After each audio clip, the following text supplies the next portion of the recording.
O que há de errado com o pragmatismo? O erro do pragmatismo é considerar as metodologias que funcionam como mais importantes e mais viáveis do que as metodologias bíblicas. Um pragmático se preocupa primeiramente em saber se determinada prática é vantajosa, não necessariamente se ela está em harmonia com a Escritura. Ele começa com a pergunta: o que querem os incrédulos? E constrói sua estratégia a partir daí, em vez de perguntar: o que as Escrituras ensinam sobre o ministério da Igreja e, partindo daí, seguir um padrão bíblico.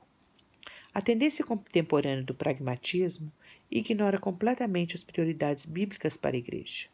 As reuniões da Igreja não deveriam ser estruturadas para os incrédulos.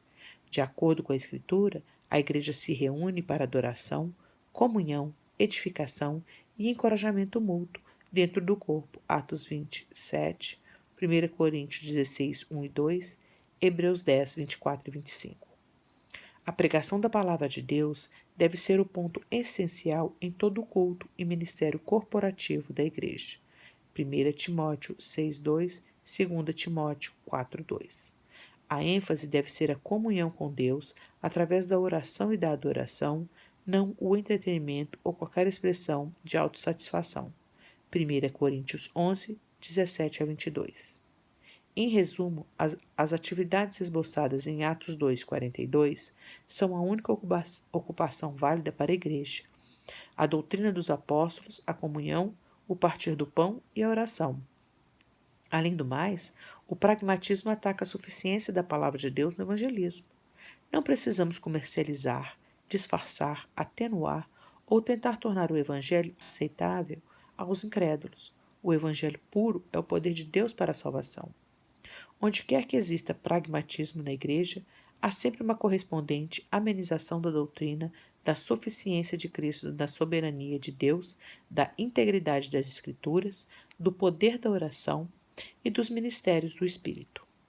Isso resulta em um ministério centralizado no homem, um ministério que procura realizar os propósitos divinos por meio de propagandas superficiais e de metodologia humana, e não por meio da palavra ou do poder do Espírito. O aliado do pragmatismo é o arminianismo, a teologia que nega a soberana eleição de Deus e afirma que o homem, por si mesmo, tem de decidir se confiará em Cristo ou o rejeitará.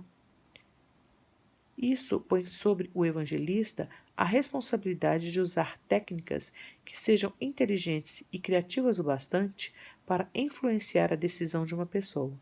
Assim, o conteúdo da mensagem é subjugada à questão de como ela é apresentada. Não nego a importância da pregação e do ensino poderosos e persuasivos. Paulo mesmo foi um brilhante pregador. Por exemplo, ver Atos 18:4, 19:26, 26, 28 e 29 e 28, 23. Mas ensinar ou dar a entender que a técnica humana pode trazer alguém a Cristo é contrário à Escritura, João 6, 37 e 44, e, com efeito, nega a soberana graça de Deus. Sem Cristo e sem o ministério do Espírito Santo, nada podemos realizar. João 15, 5, 2 Coríntios 10, 4. Aqueles que colocam o entretenimento no lugar de uma clara proclamação da verdade estão em conflito com os desígnios de Deus para a Igreja. Embora creiam que os resultados externos justificam seus métodos, eles estão causando males e não bem, não importa a multidão que consigam atrair. Qualquer metodologia usada simplesmente para atrair uma sociedade que se mostra indiferente é um pobre substituto para o claro ensino das Escrituras. Alguns meses de pregação firme, direta e sem bajulação sobre o arrependimento e a santidade reduziriam o número de ouvintes nas igrejas, mas revelariam os que estão genuinamente redimidos ou sendo guiados pelo Espírito Santo à redenção.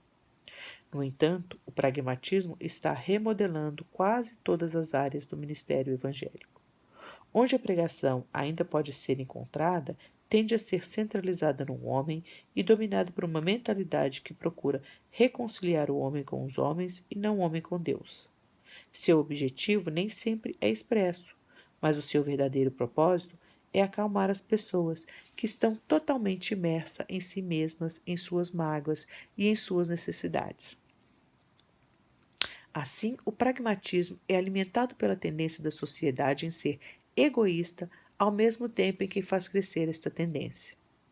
Há alguns anos, Robert Schuller esboçou um manifesto de um pragmatista. Quando a Igreja procura alcançar os incrédulos com uma atitude teocêntrica, está abrindo as portas para o fracasso na área de missões.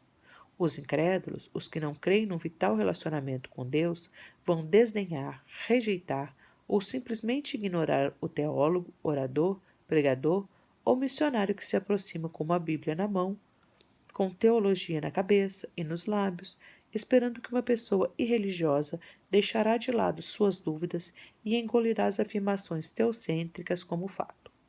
Os incrédulos, penso eu, perceberão quando estou demonstrando genuíno interesse por suas necessidades e me preocupando honestamente com suas dores humanas. Durante décadas, temos visto a Igreja na Europa Ocidental e na América declinar em poder, membresia e influência. Acredito que esse declínio é o resultado de se colocar as afirmações teocêntricas acima do atendimento às necessidades emocionais e espirituais mais profundos da humanidade. Este manifesto é uma clara solicitação para que a Igreja proclame uma mensagem centralizada no homem, não em Deus. Schuller acredita que o grande defeito do cristianismo moderno é o fracasso em proclamar o Evangelho de um modo que possa satisfazer a necessidade mais profunda de cada pessoa, ou seja, o anseio espiritual pela glória humana. Ele não podia estar mais errado. O Evangelho é sobre a glória de Deus e não sobre a glória do homem. Poucas vezes os objetivos do pragmatismo são tão francamente expressos. É verdade que os pontos de vista do pragmatismo são opostos à palavra de Deus. No entanto, dentre os que concordam verbalmente com a verdade da Escritura, muitos compraram a noção de que, de algum modo, devemos adaptar a mensagem bíblica para fazê-la se encaixar às necessidades das pessoas.